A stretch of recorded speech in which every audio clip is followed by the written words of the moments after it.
Hey everyone, Mr. Sujano here. In this video, I've got some emulation news for you. We're talking about the Switch, 3DS, and Dreamcast. Let's get started. Alright, we'll kick things off here talking about Sega Dreamcast emulation with WashingtonDC. For those that are unaware, WashingtonDC used to be a free and open source Dreamcast emulator for both Windows and Linux. However, due to some very serious health issues, the main developer of this emulator decided to put the project on hold. Now, the entire write-up from when WashingtonDC was initially put on hold or abandoned is still up and available on their website. I will drop a link in the description below. Long story short here, the main developer got cancer. Now, that bombshell of an announcement was from back in 2020. Fast forward 2 years to present day here, and Snickerbockers, the developer, states, "I'm going to return to developing WashingtonDC soon. I've been gone for a while due to my cancer treatments and leg amputation, but I'm finally feeling like I might be up to working on this again." And Snickerbockers goes on to state that the first feature is going to be CHD support because GDIs take up too much disk space on my Steam Deck. And then after that, finally getting to work on fixing the AICA audio emulation, which is what I was just getting started on 2 years ago when I got diagnosed. In my opinion, we should be pretty happy and celebrating two major things. The first thing, and obviously the biggest thing here, is the fact that Snickerbockers appears to be okay. They are alive and well.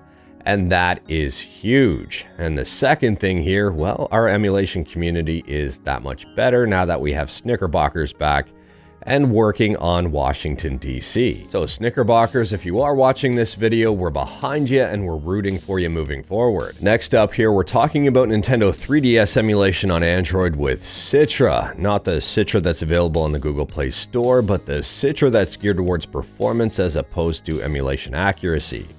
And that is Citra MMJ, where MMJ stands for Subscribe to Mr. Sujano. This emulator has been updated yet again. And in this one here, we have some bug fixes as well as some control overlay fixes. So for those wanting a link, I will drop a link to the GitHub in the description below. Feel free to check it out.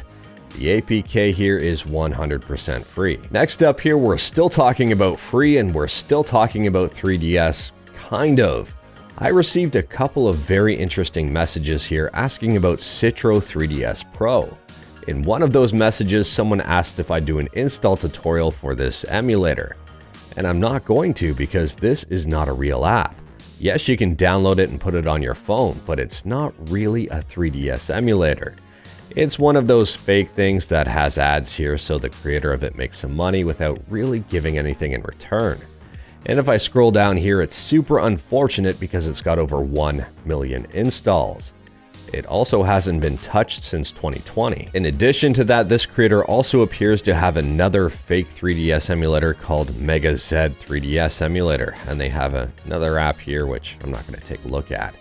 So I don't recommend checking out either of these 3DS emulators. They probably will let you down. So at this point, if you're looking for 3DS emulation on your Android device, there are 3 different options for you, soon to be 4. We have Citra, either on the Google Play Store or Citra MMJ.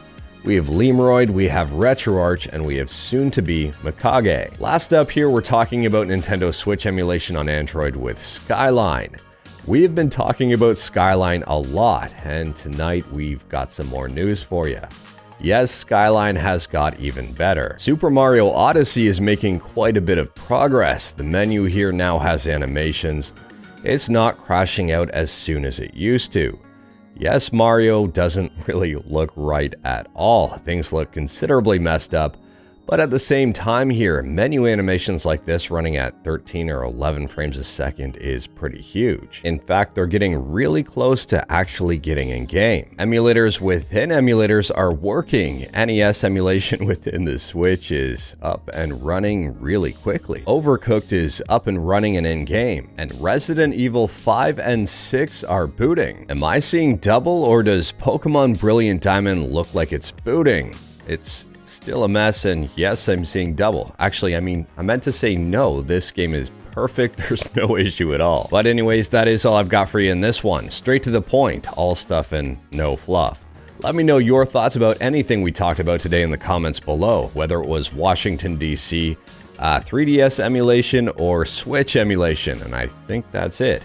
Let me know in the comments below. If you like this video, leave a like. If you didn't like this video, leave a like. Hit that subscribe button, check out my other videos. Don't tempt fate, save your state.